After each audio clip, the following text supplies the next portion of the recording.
அனைவருக்கும் வணக்கம். இன்னைக்கு வீடியோவில் எதை பற்றி பேச போகிறோம் அப்படின்னா, பரபரப்பான இன்றைய சூழ்நிலையில் சட்டமன்றம் கூடுறாங்க. இது 2வது கூட்டத்தொடர். இன்றைக்கி பார்த்திங்கன்னா வெள்ளை அறிக்கை மீதான விவாதங்கள் நிறையா இருக்கும் அப்படின்னு எதிர்பார்க்கப்படுது. அது போக ஆளும் கட்சியும் எதிர்கட்சியும் சேர்ந்து மிகப்பெரிய ஒரு பிரச்சனையை கையில் எடுத்துட்டு இன்றைக்கி ஒரு பூகம்பத்தை கிளப்பணும் அப்படின்ற ஐடியாலையும் சட்டமன்றத்துக்குள்ளே வர்றாங்க. இன்றைக்கி சட்டமன்றம் அப்படின்றது மிகப்பெரிய அளவில் ஒரு என்டர்டைன்மெண்ட்டுக்கு பஞ்சமே இருக்காது அப்படின்னு சொல்லலாம். ஏன்னா அவங்க வர்றதே அதுக்காகத்தானே வர்றாங்க. ஏன்னா அவங்க அப்பா ஏற்கனவே ஒரு தடவை அம்மா ஜெயலலிதா அம்மா ஆட்சியில் அப்படியே தூக்கிட்டு வந்து வெளியில் போட்டு அந்த குக்கா மேட்டரில் கொண்டு வந்து போட்டதெல்லாம் ஞாபகம் இருக்கும். இன்றைக்கும் அந்த மாதிரியான நிகழ்வுகள்லாம் நடக்குதா அப்படின்னு பார்ப்போமே, பொறுத்திருந்து பார்ப்போம். சட்டமன்றத்தில் என்னதான் நடக்குது அப்படின்றத பார்த்துட்டு அடுத்த வீடியோ தரேன். இன்றைக்கி அதை விட முக்கியமாக நம்ம சேனலில் எதை பற்றி பேச போகிறோம்னா, தனியார் பள்ளிகளுக்கான அங்கீகாரம் எவ்வளோ வருஷமாக பார்த்தீங்கன்னா கிட்டத்தட்ட ஒரு 1000 பள்ளிகளுக்கான அங்கீகாரம் வழங்குறதுல ஒவ்வொரு பள்ளிக்கும் ஒவ்வொரு ஆண்டும் 5 லட்சம் ரூபா வரைக்கும் வாங்கிட்டு தான் கையெழுத்து போட்டு கொடுத்துருக்காங்க அந்த அப்ரூவல். இன்றைக்கி அது ஒரு பைசா செலவில்லாமல் அந்த அப்ரூவல் கிடச்சிருக்கு. அந்த பள்ளியோட நிர்வாக இயக்குநர்கள் எல்லாமே இருந்து அதை தொலைக்காட்சிகளை பேட்டி கொடுத்துருப்பாங்க, நீங்கள் பார்த்துருப்பீங்க. அந்த பள்ளிகளுக்கு நாம் வைக்கும் அன்பு கட்டளை என்ன அப்படின்னா, தயவுசெய்து முதலமைச்சர் என்று எங்கள் வெற்றி தலைவர் விஜயண்ணா அவர்களின் கீழ் இயங்கும் எந்த அரசு உங்களிடம் ஒரு பைசா ஒரு ரூபாய் கூட லஞ்சம் என்ற ஒரு வார்த்தை இல்லாமல் உங்களுக்கான அங்கீகாரத்தை கொடுத்திருக்கும் அந்த அரசுக்கு நீங்கள் என்ன கைமாறு செய்ய போகிறீங்க? நீங்கள் உங்கள் பள்ளியில் தயவு செய்து ஏழை குடும்பங்களை சேர்ந்த கனவுகளோடு படிக்க நினைக்கும் அந்த குழந்தைகள் ஒரு 5 குழந்தைகளாவது உங்கள் பள்ளியில் படித்து பயன்பெற அனுமதியுங்கள். அது அந்த அரசுக்கு நீங்கள் செய்யும் மிகப்பெரிய உதவியாக இருக்கும். அதை போல் இன்றைக்கி அண்ணன் திருமாவளவன் ஒரு ஒரு இது கொடுத்துருக்காருங்க பேட்டியில். இதுக்கு முன்னால் தமிழக வெற்றி கழகத்தின் மீது எங்களுக்கு இருந்த புரிதல் இல்லாமல் நாங்கள் பேசிகிட்டு இருந்தோம். எங்களுக்கு அந்த கட்சியில் என்ன பண்ண போகிறாங்க அப்படின்ற ஒரு நம்பிக்கை இல்லாத ஒரு இதில் நாங்கள் பேசிகிட்டு இருந்தோம். இன்றைக்கி எங்களுக்கு அந்த கட்சி மீது நம்பிக்கை வந்திருக்கு. அவங்க பெரிய அளவில் சாதிச்சிட்டு இருக்காங்க. இந்த ஒரு சாதனையின் கீழ் நாங்களும் இயங்குகிறோம் அப்படிங்கும்போது எங்களுக்கு பெருமையாக இருக்குது அப்படின்னு சொல்லியிருக்காங்க. அண்ணன் திருமா அண்ணனுக்கு நான் சொல்கிறது, அண்ணன் நாம் குனிந்து குனிந்து நடந்து கூன் விழுந்தாச்சு அண்ணன். இனிமேலாவது நமது தமிழக வெற்றி கழக தலைவர் ஆட்சியிலாவது அந்த மக்கள் நிமிர்ந்து நடக்கட்டும். யாருக்கும் கை கட்டியவர்கள் நாங்கள் இல்லை என்று நெஞ்சுரம் கொண்டு பேசட்டும் அப்படின்னு நீங்கள் நினைங்கண்ண. இதில் இவ்வளோ நாள் நீங்கள் கீழே விழுந்து கிடந்து நிறைய அந்த சமூகத்தையும் கீழே விழ வச்சிட்டீங்க. இனி நீங்களே முயற்சி எடுக்கலைனாலும் எங்கள் வெற்றி தலைவர் விஜயண்ணா அந்த ஒரு நிகழ்வை முன்னெடுத்துட்டு போவார் அப்படின்றத நாங்கள் உங்களுக்கு சொல்கிறோம். அதே மாதிரி அண்ணாமலை அண்ணன் இன்றைக்கி ஒரு சிறப்பான சம்பவம் செஞ்சு கிட்டத்தட்ட ஒரு 19 லட்சம் உறுப்பினர்களை தன்னோட கட்சிக்குள்ளே இணைச்சிருக்கதா ஒரு பேட்டியில் கொடுத்துட்ருக்காரு. நேற்று நேரலையில் தோன்றினார், நீங்கள் பார்த்துருப்பீங்க. அவரும் இப்போ அரசியலுக்கு வர்றதை எனக்கு பார்க்கும்போது எப்படி தெரிஞ்சிச்சுன்னா, நமது இன்னொரு சீமானாகத்தான் எனக்கு தெரிஞ்சார். அவர் 21 லட்சம் உறுப்பினர்களை கொன்ற ஒரு கட்சியாக நான் இதை முன்னெடுத்துட்டு போகிறேன்னு சொல்லும்போது, நம்ம வெற்றி தலைவர் விஜயண்ணா அவர்கள் கட்சி ஆரம்பித்த அன்றே 1 கோடி உறுப்பினர்களை ரீச் பண்ண ஒரே கட்சி நம்ம கட்சி தான். இன்றைக்கி அது 2 கோடி உறுப்பினர்களை கொண்டு அப்படி பொங்கி வழியுது. அவ்வளோ உறுப்பினர்கள் இணைஞ்சிக்கிட்டே இருக்காங்க. நாளொரு மேனி பொழுதொரு வண்ணமாக. அப்போ நிறைகுடம் தழும்பாதுன்ற மாதிரி நம்ம தலைவர் செய்கிற எந்த ஒரு விஷயமும் வெளியில் பெருசாக சொல்லலை அப்படின்னாலும் மக்களுக்கு பயனுள்ள நல்ல திட்டங்களையும் இந்த மக்களுக்கான ஒரு அரசாகவும் மக்களுக்கான ஒரு தலைவனாகவும் நான் இருப்பேன் அப்படிங்கிறத அவர் முன்னெடுத்துட்டு போகிறாரு. ஆனால் எனக்கு ஒரு சின்ன ஆசைன்னா, காலை உணவு திட்டத்தை நீங்கள் 8ஆம் வகுப்பு வரை உயர்த்தி இருக்கீங்க அப்படிங்கிறதுல உங்கள் தாய்மை உள்ளம் எங்களுக்கு தெரியுது. ஒரு தாய்க்கு தான் தெரியும் தன்னோட குழந்தைக்கு பசிக்குமே, காலையில் வேலைக்கு போகிற டயத்தில் இவ்வளோ கஷ்டப்பட்டு நம்ம அந்த குழந்தைக்கு சாப்பாடு ரெடி பண்ணி கொண்டு போய் கொடுக்க முடியலையே அப்படின்ற வருத்தத்திலலாம் இருந்த தாய் அது சென்ற ஆட்சியிலே கொடுத்து ஒரு நல்ல சிறப்புமிகு திட்டமாக பேர் எடுத்தது. அதை நீங்கள் இன்றைக்கி 8ஆம் வகுப்பு வரை உயர்த்தி இருக்கீங்க அப்படின்றது மனசுக்கு ரொம்ப பெரிய மகிழ்ச்சி சந்தோஷத்தையும் கொடுக்குது. ரொம்ப சந்தோஷம்னா.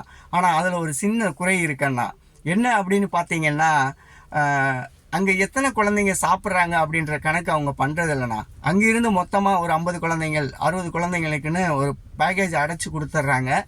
அந்த குழந்தைங்கள்லாம் சாப்பிட்றாங்களான்னு கொஞ்சம் பாருங்கள். நிறையா வேஸ்ட் ஆகுதுண்ணா. நான் 2 வீடியோவில் இதை பற்றி பேசிட்டேன். நீங்கள் அந்த காலை உணவு திட்ட கான்ட்ராக்டர்கள்ட்ட தயவு செஞ்சு ஸ்ட்ரிக்டாக ஆர்டர் போடுங்கண்ணா. சாப்பாடு சரியில்லை, சாப்பாடு சரியில்லை, சாம்பாரெல்லாம் காலையில் கொடுக்க மாட்டேங்கிறாங்க. சென்ற முறை வந்து சாப்பாடெல்லாம் வரும்போது சாம்பாரெல்லாம் அப்படி நல்லா தரமாக கொடுத்தாங்க. ஒருவேளை ஆட்சி மாறிடுச்சு அப்படின்றதுனால அந்த பழைய கான்ட்ராக்ட்காரவங்க பழிவாங்கும் விதமாக இந்த மாதிரி சாப்பாடுகளை கொடுக்குறாங்களான்னு தெரில. அவங்க குழந்தைங்கள் விஷயத்தில் விளையாடுறாங்க அப்படின்றத நம்மளால் உணர முடியுதுன்னா. அதோடு இன்றைக்கி நீங்கள் மிக பெரிய சந்தோஷமான ஒரு திட்டத்தை செயல்படுத்த போகிறீங்க அப்படின்ற ஒரு செய்தி கேட்டு ரொம்ப சந்தோஷப்பட்டோம். அதை மக்களான உங்களுக்கு நாங்கள் சொல்லிடுறோம். பெண்களுக்கான அனைத்து பஸ்ஸுகள்லேயும் அனைத்து நகர்ப்புற ஊர் வெளியூர் பஸ் அனைத்து பஸ்ஸுலேயும் பெண்கள் இலவசமாக செல்றதுக்கான ஒரு சட்டம் இன்று நடைமுறைக்கு வரும் அப்படின்னு எதிர்பார்க்கப்படுது. அது 22ஆம் தேதியிலிருந்து அந்த சட்டம் நடைமுறைக்கு வரும் அப்படின்றத பேச்சுவார்த்தையில் இருக்குது. நேற்று போக்குவரத்து துறை அமைச்சரை கூப்பிட்டு அது சம்மந்தப்பட்ட வரவு செலவுகள் என்ன ஆகும், நம்ம எப்படி செயல்படுத்தலாம் அப்படின்றத கேட்டதாக ஒரு தகவல் இருக்குது. இப்படி திட்டங்கள் மேலே திட்டங்கள் கொடுத்துக்கிட்டு இருந்தாலும் எங்கள் வெற்றி தலைவருக்கு கொட்டு மேலே கொட்டு வச்சுக்கிட்டு இருக்கிற அந்த வீணா போன தீய சக்திகளை என்ன சொல்கிறது? இங்கிட்டு ஸ்டாலின் ஒரு பக்கம் போனால், ஒரு கல்யாண வீட்டுக்கு போகிறீங்கல்ல, மாண்புமிகு முன்னாள் முதலமைச்சர் ஐயா, நான் ஒன்று சொல்கிறேன் கேளுங்க. ஒருத்தன் கஷ்டப்பட்டு நஷ்டப்பட்டு ஒரு பிள்ளைக்கு கல்யாணத்தை வைக்கிறான். உங்கள் கட்சிக்காரனாக இருக்கிறான், பக்கத்து கட்சிக்காரனாக இருக்கிறான், யாரை வேணால் இருந்துட்டு போட்டோம், அது இல்லை மேட்ரு. நீங்கள் போனீங்கன்னா அந்த பொண்ணு மாப்பிள்ளைய வாழ்த்திட்டு நின்று போல் என்றும் பல்லாண்டு பல்லாண்டு பல்லாயிரத்தாண்டு பல நூறாண்டு வாழ்க அப்படின்னு வாழ்த்திட்டு வராமல், நாம் ஏன் தோற்றோம் தெரியுமா, நாம் ஏன் தோல்வி அடைந்தோம் தெரியுமா இன்னும் தேடிட்டு இருக்காங்க. அது புதைச்சி பாடம் பண்ணி போஸ்ட்மார்டம் போய் எரித்து சாம்பலாக்கி முடிச்சிட்டாங்க. இந்த கட்சி அவ்வளோண்டா முடிஞ்சிச்சு. நீ திமுக அப்படிங்கிற ஒரு கட்சி உருத்தேறி வரணும் அப்படின்னாக்க முடியாத ஒரு காரியமாக முடிஞ்சிருச்சு. அது வெற்றி தலைவர் விஜயண்ணா இருக்கிற வரைக்கும் நடக்காது. உங்களுக்கு இலவம் காத்த கிளியாக தான் இருக்கும் அந்த முதலமைச்சர் பதவின்றது. உங்கள் மகனுக்கான பதவியாக நீங்கள் எடுத்துகிட்டு வந்ததுனால தான் இவ்வளோ தூரம் நீங்கள் கீழே போனீங்கன்றதை இன்னும் நமது ஸ்டாலின் ஐயா உணரலை அப்படின்னு நினைக்கும் போது மனசுக்கு கொஞ்சம் வருத்தமாக தான் இருக்குது. எப்படா இவர் உணர்வார்? இவர் உணரவும் மாட்டார், உருப்படவும் மாட்டார். வைத்தோல என்ன பண்ணுறது அப்படின்னு. அதே மாதிரி இந்த மாறு வேடம் போட்ட சத்யராஜ் சகோதரி வேற வந்து அப்பப்போ கூவிக்கிட்டு இருக்கிறது. இப்படி பல பேரை வச்சு பல மாதிரி உருட்டிட்டு இருக்கானுங்க. இவனுங்களுக்கு இப்போ இந்த இளைஞர்களை வச்சு ஒரு மாநாடுன்னு போடுறானுங்க. அவனுக்கு போன உடனே சொன்னாங்களாம் கொத்தூஸ் எப்படி இருக்கீங்க கொத்தூஸ்? அசிங்கமாலையாடா அதை நீங்கள் சொல்கிறதுக்கு? எங்களை நாங்கள் தற்கொலைன்னு சொல்கிறதுக்கு பெருமைப்பட்டோம். அதனால் உங்களை கொத்தூசுன்னு சொன்ன உடனே நீங்கள் பெருமைப்படுறீங்கன்னா அதை விட கேவலமான பெருமை எதுவுமே இருக்காது. கொத்தூசுன்றது கேவலமான வார்த்தை. கொத்தடிமைகள் நாங்கள். அவங்க குண்டிகள் உருவோம், நாங்கள் கக்கூஸ் கழுவுறவங்க, நாங்கள் அவங்க வீட்டில் பாத்திரம் தேய்ச்சி கழுவுறவங்க, நாங்கள் வந்து காசுக்கு பணத்துக்கு கோட்டிற்கு கோழி பிரியாணிக்கு அடிமையாக கிடக்கிறவங்க அப்படின்றது தான் கொத்தூஸ். அது கூட தெரியாமல் அரசியலில் வந்துக்கிட்டு நாங்கள்லாம் கொத்தூஸ்கள், நாங்கள் எப்போவுமே அப்படியே இருந்துட்டு போகிறோம், இப்படிலாம் சொல்லாதீங்க.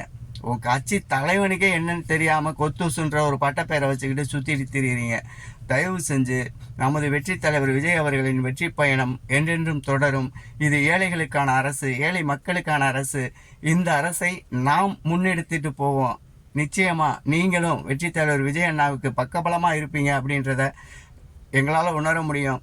இனி வரும் காலங்களில் இப்போ பார்த்தீங்கன்னு வைங்களே, இப்போ ஏடிஎம்கேல இருக்க அண்ணன் விஜயபாஸ்கர் இந்த மாதிரி நிறையா பேர் வந்து இணைகிறாங்க. செந்தில் பாலாஜி உள்ளே போகிற மேட்ரு ஒன்று போய்கிட்டு இருக்கு. அதை பற்றி இன்னும் ஒன்றும் முழுசாக சொல்ல மாட்டேங்கிறாங்க. புதுக்கோட்டையில் நமது கழக உடன்பிறப்புக்கும் அவருக்கும் சின்ன லடாய் போய்கிட்டு இருக்கு. இவருக்கு ஒரு பதவி கொடுத்துட்டா நம்ம எதுவும் மட்டம் தட்டப்படுமோ அப்படின்னு நினைக்கிறாங்க.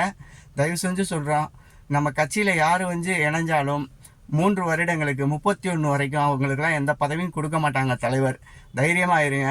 நிச்சயமாக நாம் மட்டும்தான். இனி இப்போ எல்லாம் நினச்சிட்ருக்காங்கல்ல 8 தொகுதி இடைத்தேர்தல் இல்லைங்க, 15 தொகுதிகளுக்கு இடைத்தேர்தல் வரும். எழுதி வச்சுக்கோங்க. நான் தான் இதை முன்னால் உங்களுக்கு சொல்கிறேன். 15 தொகுதிகளுக்கான இடைத்தேர்தல் ரெடியாக இருக்குது. இன்னும் நிறையா பேர் ரிசைன் பண்ணுறதுக்கு காத்துட்ருக்காங்க. அந்த தகவலையும் அடுத்தடுத்த வீடியோவில் தரேன். நன்றி, வணக்கம். மீண்டும் அடுத்த ஒரு வீடியோவில் சந்திப்போம். இந்த சேனல் வீடியோ உங்களுக்கு பிடிச்சிருந்துச்சுன்னா தயவு செஞ்சு லைக் பண்ணுங்கள். தயவு செஞ்சு இந்த வீடியோவில் ஏதாவது குறைகள் இருக்குது, நல்லா இருக்குது அப்படின்னா கமெண்ட் பண்ணுங்கள். கமெண்ட் பாக்ஸில் கமெண்டே இல்லைன்னா நானாக பேசுகிற மாதிரி இருக்குது. தயவு செஞ்சு கமெண்ட் பண்ணுங்கள். இந்த வீடியோவில் இருக்க குறைகளை சுட்டி காட்டுங்க. அப்படியே ஹைப் பட்டன் ஒன்று இருக்குன்றாங்க, அதையும் கொடுங்க. உங்கள் நண்பர்கள் 4 பேருக்கு நம்ம வீடியோவை ஷேர் பண்ணுங்கள். நன்றி, வணக்கம்.